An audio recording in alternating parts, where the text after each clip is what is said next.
हमनी के संस्कृति, हमनी के संस्कार सदा रहे हमनी के साथ। भारत के महान ग्रंथ और काव्य सब के संपूर्ण संकलन सब्सक्राइब करें तिलक। हम राज्य के सुरक्षित रखल चाहत हैं, बाकी धर्म के राज्य के, पाप के राज्य के ना।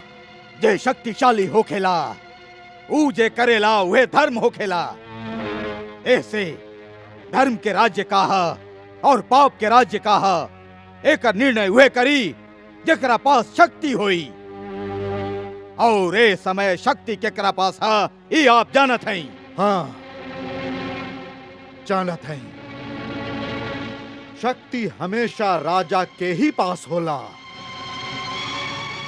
तू सेनापति जरूर बाड़ा, बाकी मथुरा के सेना राजभक्त था, राजद्रोही ना। यही शक्ति के भरोसे हम आज्ञा देते हैं कि देव की और वसुदेव के महल के चारों ओर जे तू पहरा बैठा देले बड़ा वह जे हटा दिहल जाए। हम और कुछ तर्क सुनल नहीं चाहत।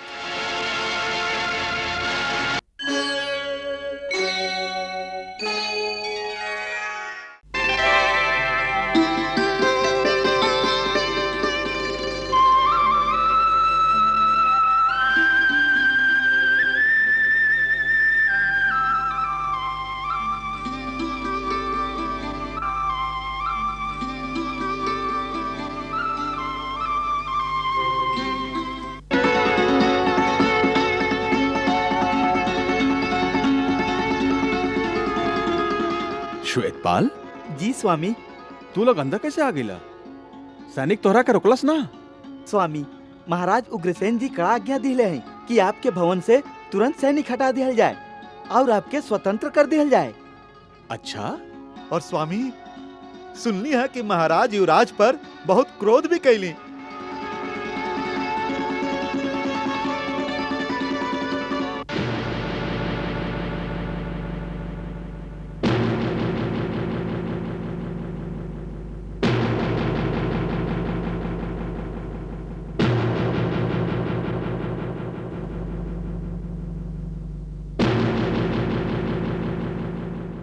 सबके सामने हम लोग के सेनापति के ऐसा अपमान।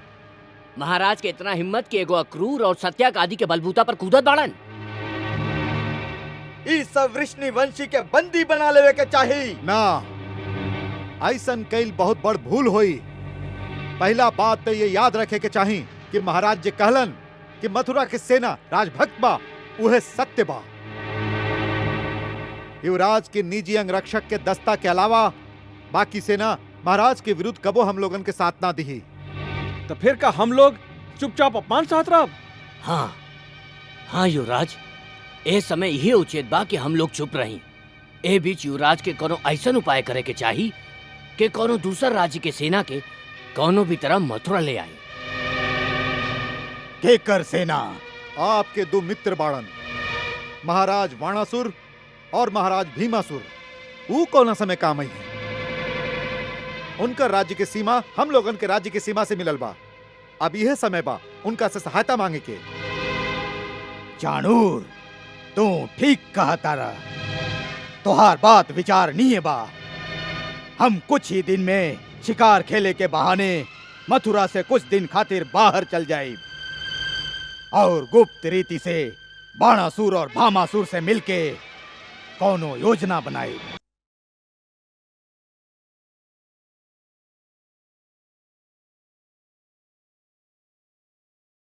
प्रणाम महाराज। आई अक्रूर जी, पधारी। कहीं का समाचार बा? समाचार तो सब आप भी जानत ही महाराज। इस समय कुमार वसुदेव और देवकी के रक्षा के प्रश्न बा महाराज। उनका के तो महाराज उग्रसेन मुक्त कर दिले बाड़न।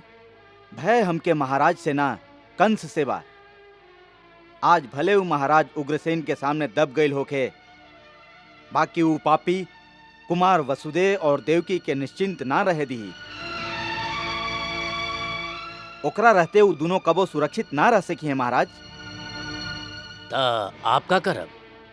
से पहले कि कंस कोनो और चाल चले, हम लोग के कुमार वसुदेव और देवकी के यही समय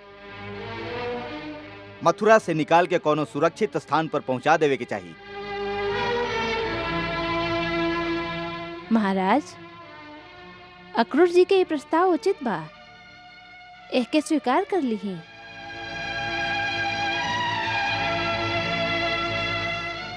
अच्छा बात है, तू जाके वसुदेव से कहा। बाकी वो आपकी आज्ञा के बिना ना मनी है। उनका से कहा कि ये प्रस्ताव हमके भी स्वीकार बा। प्रणाम महाराज।